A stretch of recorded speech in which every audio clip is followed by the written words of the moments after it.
माननीय सदस्य Shri Anurag Thakur ji.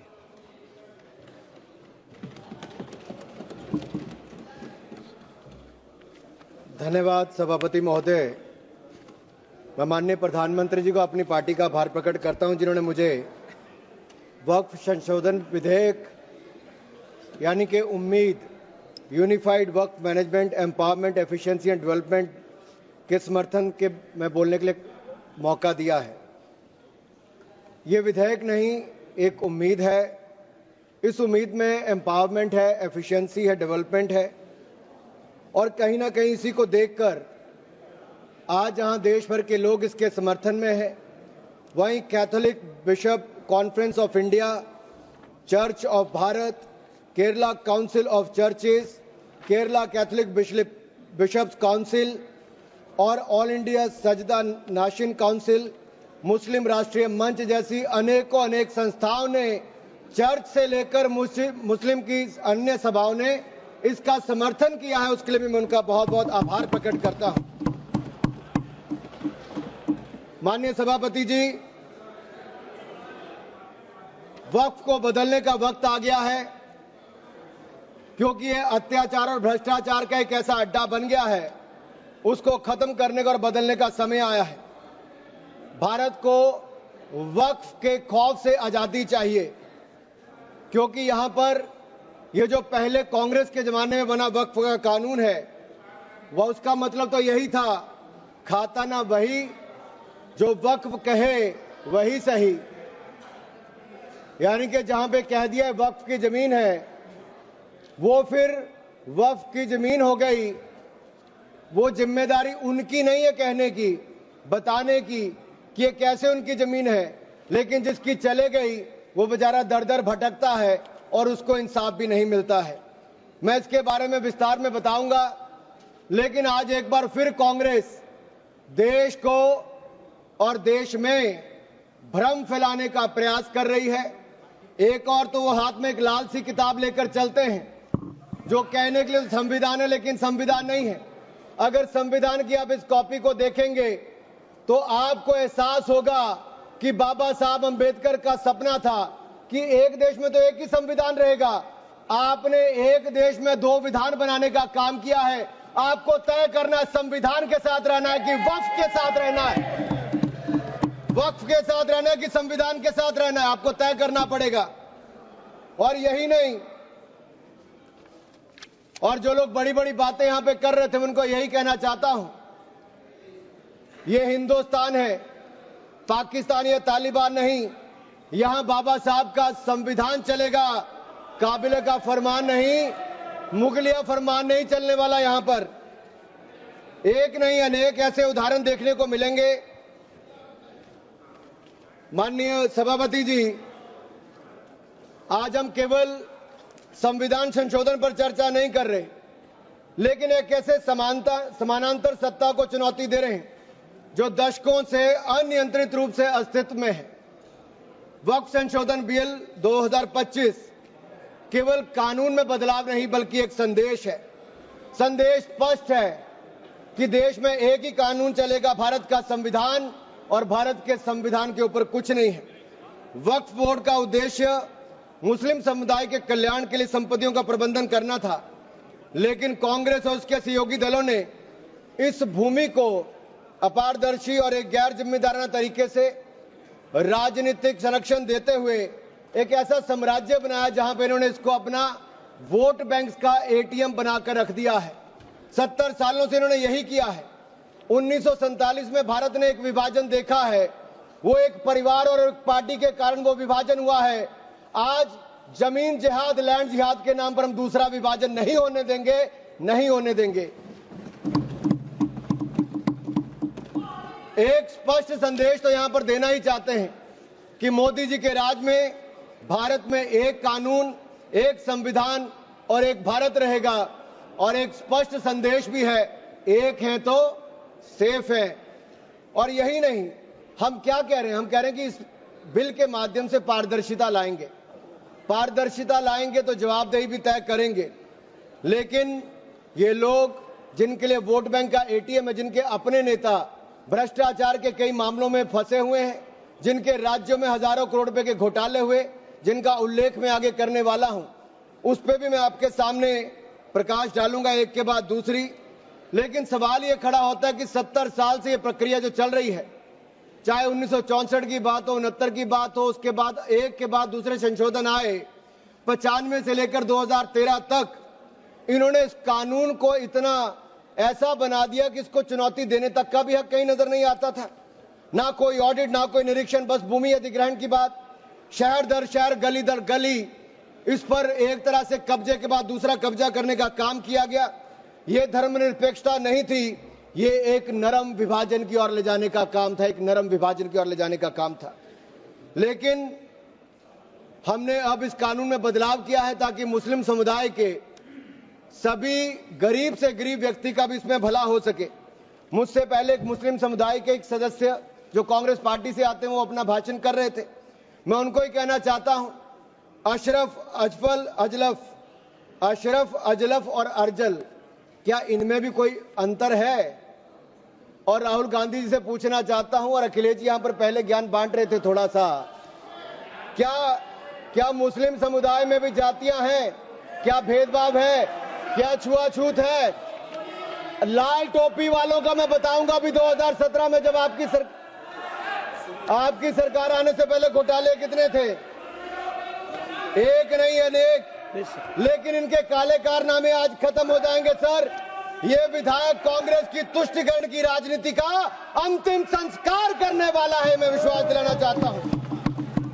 This will be the last nail in the coffin of Congress politics of appeasement.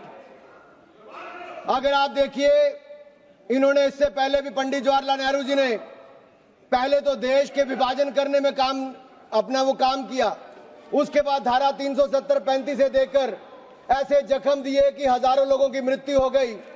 लेकिन ये नरेंद्र मोदी जी की सरकार थी जिसने धारा 370-35 को सदा के लिए खत्म करने का काम किया है। यह हमारी प्रतिबद्धता थी मुस्लिम समुदाय की बहनों की ओर। जो ट्रिपल तलाक से निजात दिलाने का किसी ने काम किया तो नरेंद्र मोदी की सरकार ने किया है। आपने तो वायदा किया था कि जो पाकिस्तान, बांग्लादेश और अफगानिस्तान में रह गए हैं उनको वहीं पर पूरा न्याय मिलेगा, लेकिन नहीं मिला। लेकिन उनको भारत में भी आकर अगर उनको नागरिकता देने की बात थी तो आपकी सरकार में 60 सालों में नहीं हुआ। सीएए कानून किसने बनाया? तो वो भी नरेंद्र मोदी की सरकार ने बनाकर वो काम किया है। मैं एक बात और इसमें कहना चाहता हूं, अगर इसमें एक के बाद दूसरा देखा जाए, कांग्रेस ने कहीं ना कहीं और कांग्रेस के सहयोगी दलों ने वोट बैंक के लिए संविधान का सौदा कर लिया है, और ये सौदा ही किया है। तभी तो हमने एक के बाद दूसरे उदाहरण देकर कहा कि आपने कैसे उसको अपना वोट बैंक किया, एटीएम बना के रखा। लेकिन ये जो बिल है ये अन्याय की जड़ पर प्रहार है, और इस प्रहार के बाद सबको न्याय, न्याय और न्याय ही मिलने वाला है। हमने कहा है कि प्रत्येक वक्फ संपत्ति रजिस्टर हो, पंजीकृत हो, उसके आंकड़े होने चाहिए, और हर झगड़ा कानून के अंतर्गत हल हो, किसी डर और भय के अंतर्गत ना हो। आपको इस बात का क्यों डर है? अगर किसी को न्याय मिलता है, ट्रिब्यूनल के बाद अगर कोई हाई कोर्ट, सुप्रीम कोर्ट जाना चाहता है तो आप क्यों रोकते हो? देश में हर कानून के अंतर्गत, चाहे इनकम टैक्स का हो या कोई भी हो, आप एक के बाद दूसरे कोर्ट जा सकते हो। लेकिन वक्फ में ये कानूनी रोक क्यों लगाकर रखी थी? ये बिल जो कहा गया किसी धर्म के खिलाफ, ये बिल किसी धर्म के खिलाफ नहीं है। यह बिल भ्रष्टाचार, धोखा और धार्मिक सामंतवाद के खिलाफ है, और हम इसके खिलाफ रहेंगे। ये बात स्पष्ट है कि आस्था का विषय नहीं है। As long as prime minister Modi is the PM, the shops of appeasement will remain shut. This bill is not about Hindu versus Muslim. This is law versus lawlessness, constitution versus corruption, Bharat versus internal partition. और ये partition एक बार हो गया, अब आपके कारनामों के कारण बार बार नहीं होने देंगे। सर, मैं एक अंतर्राष्ट्रीय स्तर पे क्या परिस्थितियां वो थोड़ा बताना चाहता हूं। टर्की में 1923 के बाद 1924 में मिनिस्ट्री ऑफ वक्फ इसको एबॉलिश कर दिया गया, और वहां पे जनरल डायरेक्टरेट ऑफ फाउंडेशन बना, जो रेस्टोरेशन, मेंटेनेंस और यूटिलाइजेशन वक्फ प्रॉपर्टीज का करता है, और ये इसके बाद इसको लोगों की भलाई के काम के लिए पैसा लगाता है। कुवैत में भी ministry of Waqf and Islamic affairs है, ये एसेट, मस्जिद, स्कूल, अस्पताल, इन सबका देखरेख करता है और मॉडर्नाइजेशन के माध्यम से, टेक्नोलॉजी के माध्यम से इसका फायदा उठाते, डिजिटलाइजेशन किया है। लेबनान में ministry of endowments and Islamic affairs है, जो इसकी मैनेजमेंट और यूटिलाइजेशन को सारे को देखती है और चैरिटेबल और कम्युनिटी के काम को देखती है। सीरिया में भी मिनिस्ट्री ऑफ वक्फ है, जहां पर एप्रोप्रिएट यूज हो, रेवेन्यू हो, चैरिटेबल पर्पस हो, उसके लिए काम किया जाता है। इराक में भी सुन्नी एंडोमेंट और शिया एंडोमेंट ऑफिस है और ये भी सीधा सेंट्रलाइज फ्रेमवर्क के माध्यम से काम करता है। सऊदी अरेबिया में जनरल अथॉरिटी ऑफ वक्फ है, जो इंडिपेंडेंट पब्लिक बॉडी है। सिंगापुर में MUIS है, जो स्टैट्यूटरी बॉडी है, वो मिनिस्ट्री ऑफ कम्युनिटी डेवलपमेंट के अंतर्गत है। ये वक्फ मैनेजमेंट के डिजिटल सिस्टम के माध्यम से काम करता है। इंडोनेशिया में भी इंडोनेशियन वक्फ बोर्ड है, जो इंश्योर करता है अच्छे काम करने के लिए, उनके भलाई के लिए। तुनिसिया में भी, इजिप्ट में भी, रशिया में भी, फ्रांस में इसी तर्ज पे काम किया गया है, लेकिन यहां पर ऐसा नहीं किया गया। यहां पे इसके खिलाफ ही काम करते रहे। चंद लोगों के हाथ में, राहुल गांधी जी कहते हैं कि चंद लोगों के हाथ में देश की संपत्ति है। राहुल गांधी जी सदन में नहीं, लेकिन मैं उनको बताना चाहता हूं, मात्र 200 लोगों के हाथ में अपने वक्फ बोर्ड दे रखे हैं और देश की लाखों करोड़ रुपए की संपत्ति उनको दे रखी है। क्या उनसे छुटकारा दिलाना चाहिए कि नहीं दिलाना चाहिए? क्या आम मुस्लिम को उसका लाभ मिलना चाहिए कि नहीं मिलना चाहिए? क्या मुस्लिम महिलाओं को, बच्चों को लाभ मिलना चाहिए कि नहीं मिलना चाहिए? क्या विधवाओं को लाभ मिलना चाहिए कि नहीं मिलना चाहिए? आप महिला विरोधी क्यों हैं? मुस्लिम विरोधी क्यों हैं? आप बदलाव विरोधी क्यों हैं? ये सवालों का जवाब आपको देना ही पड़ेगा। सर, एक कहावत है जो यहां पर बाहर कहा जाता है कि पता है यहां से बहुत दूर, पता है यहां से बहुत दूर और गलत और सही के पार एक मैदान है। पता है यहां से बहुत दूर, गलत और सही के उस पार एक मैदान है। मैं वहां मिलूंगा तुझे, और अगर वक्फ का बस चला तो वक्फ की संपत्ति बन जाएगा। यानी कि जिस पे भी नजर रखोगे वक्फ की संपत्ति बन जाएगा और उसमें से आपको इंसाफ मिल नहीं पाएगा, क्योंकि ऐसी हालत कर दी है। सर, अगर आप देखेंगे वक्फ की सच्चाई क्या है, भारत में ऐसा कौन सा कानून है जिसने आपका घर, आपका मंदिर, यहां के आपके पूरे गांव छीन लिए? भारत में कौन सा ऐसा कानून है जिसने आपका घर, आपके मंदिर, आपके पूरे गांव छीन लिए? ये ऐसा कौन सा कानून है जिसके खिलाफ आप कोर्ट भी नहीं जा सकते? ये कौन सा ऐसा कानून है जो संविधान से भी ऊपर है? इसका नाम वक्फ है, जो कांग्रेस के समय बना है। सर, इसने गुरुद्वारे हो, मंदिर हो, घर हो, गांव हो, सब पे कब्जा करने का काम किया है। एक तुगलकी भी फरमान है, सेक्शन 40, इसमें दान देने वाला किसी भी धर्म का हो सकता है, लेकिन देखभाल करने वाला मुसलमान ही होना चाहिए। ये मंदिर में तो ऐसा नहीं है। सरकारें मंदिर का, ये कर्नाटक की सरकार है कांग्रेस की, 450 करोड़ रुपया साल का आप इकट्ठा करते हैं, कहां खर्च करते हैं? कौन जवाब देता है उसका? एक एक रुपए का हिसाब आपको देना चाहिए था। क्या किसी मस्जिद का पैसा आपने लिया? क्या किसी वक्फ बोर्ड का पैसा आपने लिया? लेकिन कर्नाटक में जो घोटाले हुए सर, उसमें इनके राष्ट्रीय अध्यक्ष मल्लिकार्जुन खड़गे जी का नाम भी आता है। जहां पर क्या हुआ सर? यही नहीं, बैठ जाओ,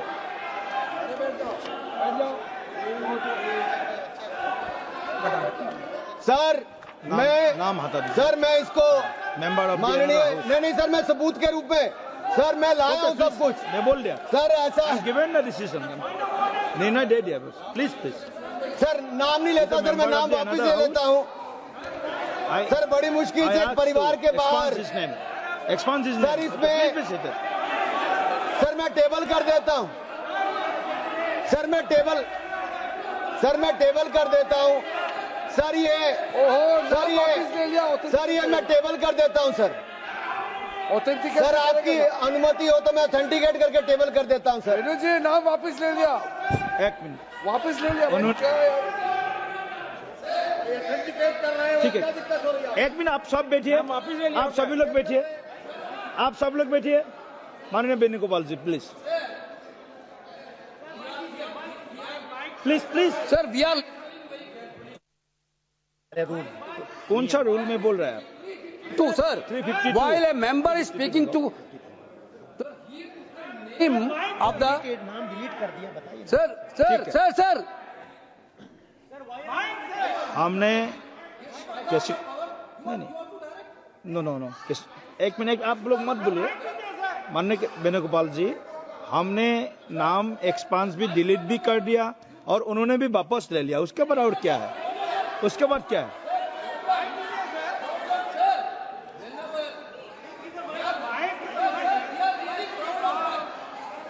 माइक दीजिए, माइक एक मिनट वेणुगोपाल जी बोलिए, आप वेणुगोपाल जी बोलिए, please be sit, all members please sit. Sir, while he is speaking, he is totally misled the House. Not only misleading the House, he took the name of Honorable Leader of Opposition of Rajya Sabha here in a very bad way. We are really proud, sir, we are really proud of that. We are having a Congress president who came from the grassroots level of this country. Okay. With so much power. He didn't like Mallikarjuna Kharge ji because he is leading by Okay. his casteism. Okay, thank you please continue sir आज please माननीय सभापति जी, आखिरकार कांग्रेस ने अपनी जातिवादी सोच को सामने ले ही आए। ये कभी जाति के नाम पे, कभी क्षेत्र के नाम पे, कभी धर्म के नाम पर बांटने का काम करते हैं। मैंने किसी जात का नाम नहीं लिया था, लेकिन आप जाति को लेकर आए हो। और यही नहीं सर, ये रिपोर्ट देखिए, ये विधानसभा, कर्नाटक की विधानसभा में कांग्रेस के एक नहीं अनेक नेताओं के नाम आए जिन्होंने वक्फ की प्रॉपर्टी को खाने का काम किया है, हजारों करोड़ के घोटाले करने का काम किया है। इसीलिए आप लोग पारदर्शिता नहीं चाहते, इसीलिए आप लोग ट्रांसपेरेंसी नहीं चाहते, इसीलिए आप लोग जवाबदेही नहीं चाहते। सर मैं इसको ऑथेंटिकेट करके रिपोर्ट को रखना चाहता हूं। सर यही नहीं, ये तुगलकी फरमान जो थे, मैं कर देता हूं सर, अगर किसी की संपत्ति जिसके ऊपर उन्होंने कब्जा कर लिया हो, सर इसको साबित करने से उनको वक्फ साबित नहीं करना सर। ये जिसकी प्रॉपर्टी है बेचारा, उसको धक्के खाने पड़ते एक से जगह दूसरी जगह के लिए। सर ये आम व्यक्ति के लिए एक अभिशाप है। अगर सरकारी जमीन छीनी जा सकती है, गांव के गांव छीने जा सकते, तो आप कल्पना कीजिए आम इंसान की प्रॉपर्टी को कैसे किया जाएगा। सर नो ऑब्जेक्शन सर्टिफिकेट लेके जाना पड़ता है। सर वक्फ का साम्राज्य इतना बड़ा हो गया कि 9 लाख एकड़ जमीन जो लाखों करोड़ की है। सच्चर कमेटी कब बनी? आपकी सरकार के समय बनी। 2006 में उसकी रिपोर्ट आई। आप क्यों हाथ पे हाथ धर के बैठे रहे? क्यों बैठे रहे? उन्होंने कहा था कि साल का 12,000 करोड़ रुपए की आमदन हो सकती है। पिछले 20 सालों में 2.5 लाख करोड़ रुपए की आमदन हो गई होती। आमदन होती तो मुस्लिम महिलाओं का, बच्चों का और मुस्लिम समुदाय का भला हुआ होता, लेकिन कांग्रेस पार्टी ने भला कभी चाह ही नहीं मुस्लिम समुदाय का, केवल वोट की राजनीति करके रखा। सर ये कितनी है? मॉरिशस जैसे 2 देश, उसके बराबर वक्फ बोर्ड की जमीन है। सिंगापुर जैसे 5 मिनट और मैं खत्म कर रहा हूं सर। मालदीव जैसे 12 देश, उसके बराबर वक्फ बोर्ड की जमीन है। सर लालू प्रसाद यादव जी जो सदन के सदस्य नहीं लेकिन आपकी सरकार में मंत्री थे, तब उन्होंने कहा था पटना की डाक बंगले की जमीन भी वक्फ बोर्ड खा गया, सरकारी गैर सरकारी जमीनें वक्फ बोर्ड खा गया। ये किसी और ने नहीं, लालू प्रसाद यादव जी ने कहा था। आप उस पर क्या कहना चाहते हो? ऑन रिकॉर्ड के पे कहा है। गरीब मुसलमान भी सर इस कानून का शिकार रहे। सर राजस्थान में रामगंज में वक्फ बोर्ड द्वारा मुसलमानों की जमीनें खाली करा दी, मुस्लिम महिला मर गई। उत्तर प्रदेश में लाल टोपी वालों की सरकार में, सर ये लाल टोपी के काले कारनामे उत्तर प्रदेश में देखे हैं। इनके उस समय के मंत्री ने सैकड़ों एकड़ जमीन खा गए वहां पे बैठ के आप लोग। सर यही नहीं, काले कारनामे इनके और भी हैं सर। मैं सर ये सारा आपकी इजाजत से, सर ये मुस्लिम विरोधी भी है, महिला विरोधी भी है, पसमंदा विरोधी भी है, अहमदिया विरोधी भी है, ओरिया विरोधी भी है। सर यही नहीं, प्लीज बैठिए सर यही नहीं, आपका बारी आएगा, आप ये गरीबों के उत्थान के लिए तब भी कुछ नहीं कर पाए सर। आप बैठिए सर ठीक रिकॉर्ड रखने का इन्होंने कुछ नहीं किया सर। हम क्या कहते हैं, शिया हो, अहमदिया हो, महिला हो, पिछड़े वर्ग के मुस्लिम समुदाय के लोग हो, उनको इसका सदस्य बनाइए। आप क्यों इसका सदस्य नहीं बनाना चाहते? आप मुस्लिम समुदाय में भी जातिवाद करते हो, उनके भी पिछड़े मुसलमानों को नहीं रखना चाहते। सर यही नहीं, sir Waqf is a state with in state. ये मुसलमानों का हक मारने का काम किया गया सर। यही नहीं सर, मैं आपको बताना चाहता हूं, जीरो अकाउंटेबिलिटी है वक्फ बोर्ड की, जीरो अकाउंटेबिलिटी। कैसा क्यों है सर? सर मनमोहन सिंह जी ने कहा था, कह सकता हूं, वेणु जी के नहीं कह सकता, कह देता हूं, पूर्व प्रधानमंत्री ने कहा था, आप सोच लेना किसने कहा था। पूर्व प्रधानमंत्री ने कहा था, Muslim must have first claim on our resources. एक सदा हिंदू विरोधी रहे हैं, ये केवल मुसलमानों के पक्ष में किया, लेकिन आपने मुसलमानों के लिए कुछ नहीं किया। अगर मुसलमानों को पक्के मकान, पीने का पानी, अच्छी शिक्षा, भोजन, ये सब किसी ने दिया है तो नरेंद्र मोदी जी की सरकार ने दिया है। धन्यवाद। यही नहीं सर, सर 3 मिनट में और सर खत्म कर रहा हूँ। 1 मिनट में खत्म कीजिए। सर 1 मिनट में हो नहीं पाएगा सर। सर ये देखिए, सर ये देखिए सर, मैं रिपोर्ट लाया हूं सर, कहां से कहां तक इन्होंने, सर कहां से कहां तक इन्होंने राज्य दर राज्य कैसे हिंदुस्तान की जमीनों पे कब्जा किया है। सर ये देखिए सर, आंकड़े आपको दिखाते हैं, एक राज्य नहीं सर, केरल में, सर केरल में ये कहते तो हैं कि ये वायनाड के बेटे हैं, बेटी हैं, लेकिन वहां पे भी वक्फ का कहर जारी है सर। पापी वोट बैंक का सवाल है, आप वायनाड में भी चुप रहते हो, कुछ करते नहीं हो, और वायनाड का रहनुमा कहने वाली आज गायब है, और गायब है, और वहां पर भी उनकी संपत्तियों पर हो रहा है सर। इसलिए चर्च ने भी कहा सर, केरल में तो रोज ऐसे हो रहा है सर, बेलगाम हो चुका वक्फ बोर्ड, किसानों, मजदूरों, हिंदुओं की जमीनों को इविक्शन नोटिस दे रहा है सर। एर्नाकुलम में सर 404 एकड़ जमीन पर दावा ठोक दिया है, 604 पिछड़े ईसाई और हिंदू परिवारों के घर छीन लिए। त्रावणकोर में सर राज परिवार की जमीन खा गए। केरल में कांग्रेस और वामदल ने मिलकर बिल पास कर दिया। कर्नाटक में 15,000 एकड़ की कहानी मैं आपको बता चुका हूं। तिरुचिरापल्ली में सर इन्होंने एक गांव में 1500 साल पुराने प्राचीन मंदिर के साथ लगती जमीन सर, इस पे कब्जा करने की बात कही सर। सूरत के नगर निगम में सर मुगलों की संपत्ति बताने का काम किया सर। नगर निगम को भी सर बेट द्वारका के 2 द्वीपों पर दावा ठोक दिया है। क्या भगवान कृष्ण से पहले इस्लाम धर्म आ गया था? क्या भगवान कृष्ण से पहले इस्लाम धर्म आ गया था सर? यही नहीं, कल क्या आनंद भवन और नेशनल हेरिटेज पर आकर, मैंने अभी बार सुना था कि आनंद भवन और नेशनल हेरिटेज पर वक्फ बोर्ड अपना दावा ठोकने वाले हैं, तो दे दोगे क्या? और यही नहीं सर, एएसआई संरक्षित स्मारकों पर भी सर यही नहीं सर, कर्नाटक में 53 ऐतिहासिक स्मारकों को वक्फ संपत्ति घोषित कर दिया है मणिकाम ठाकुर सर। यही नहीं सर, हम्पी सर्कल में 6 एएसआई संरक्षित उसमें सर हासिल कर लिया सर। यही नहीं सर, एएसआई के 120 प्राचीन स्थानों पर भी इन्होंने ऐसा किया है सर। ये किसान कल्याण की तो राहुल जी बात करते हैं, लेकिन कर्नाटक में इनकी सरकार में 15,000 एकड़ जमीन किसानों की छीनने का काम आपकी सरकार ने आपके वक्त में किया है सर। ये किसान विरोधी है, ये महिला विरोधी है, और मैं इन सबसे कहना चाहता हूं सर, ऐसे काम नहीं चलेगा। ये कहते हैं कि पुराने कानून के तहत न्याय मिल जाएगा सर, न्याय नहीं मिलता सर 1 मिनट सर। आप देखिए, वक्फ की आय जो 12,000 करोड़ रुपया साल होनी चाहिए थी, आज 1 करोड़ 30 लाख रुपया रह गई है। कौन खा रहा है पैसा वक्फ बोर्ड का?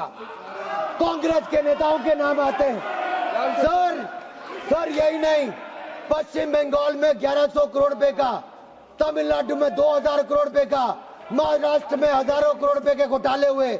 इन सब की सरकारों में कहे गए, मैं सारे सबूत लाया हूं, सारी रिपोर्ट्स लाया हूं। आपका अनुरोध करता हूं सर कि सारे के सारे ऑथेंटिकेट करके मुझे रखने का मौका दिया जाए। ये विपक्षी दल, क्योंकि ये भ्रष्टाचार में जुड़े हुए हैं, हम वक्फ बोर्ड के भ्रष्टाचार को खत्म करना चाहते हैं। धन्यवाद सर। बस ये सर आखिरी लाइन है सर, ये नेशनल हेरिटेज में छपा है कि महाराष्ट्र में हजारों करोड़ रुपए का घोटाला, महाराष्ट्र में छपा नेशनल हेरिटेज में, और नेशनल हेरिटेज के घोटाले के रूप में कांग्रेस के एक नेता बेल पर है जो अपनी सेवाएं यहां पर दे रहे हैं। उसी नेशनल हेरिटेज में लिखा गया है, ये कांग्रेस तंत्र का वो बंदर है जहां रोटी के बंटवारे के नाम पर ये सारी रोटियां खा जाते हैं सर। सर ये मंदिरों की जमीन संपत्ति के नाम, ये विशेष कानून इसके लिए क्यों नहीं है सर? ये वक्फ के लिए क्यों है सर? इनका विचार साफ नजर आता है सर। ये मंदिरों का सोना पिघलाकर ये तब तो ले जाते हैं लेकिन भ्रष्टाचार के नाम पर जमीन पर कब्जा करने के लिए वक्फ बोर्ड बना देते हैं। सर, हमारी सरकार वक्फ को पारदर्शी और जवाबदेह करना चाहती है।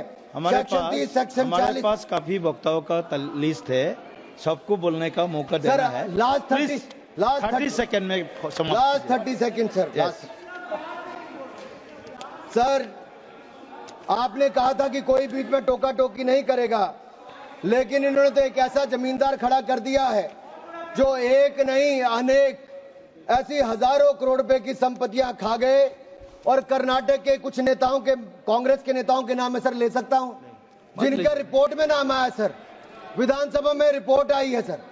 सिटिंग विधायक है, पूर्व विधायक, पूर्व मंत्री, राज्यसभा के प्रतिपक्ष के नेता हैं। ये वक्फ की प्रॉपर्टियों पे कब्जा करने वाले, पैसा खाने वाले हैं। और यहां तक कि एक 5 स्टार होटल का भी सुलह कराने के लिए इन्होंने कही। सर, मैं इतना ही कहना चाहता हूं, ये बिल मुस्लिमों के जीवन में एक बड़ा बदलाव लाएगा। हर वर्ष हजारों करोड़ कमाने का प्रावधान करके दिखाएगा। अच्छी शिक्षा, अच्छी सुविधाएं, अच्छे मकान, अच्छा इलाज और अच्छा भविष्य देने का काम ये नरेंद्र मोदी की सरकार में वक्फ बोर्ड का संशोधन बिल उम्मीद के माध्यम से एक नई उम्मीद बांध कर दिखाएगा, नई उम्मीद बांध कर दिखाएगा। बहुत बहुत धन्यवाद।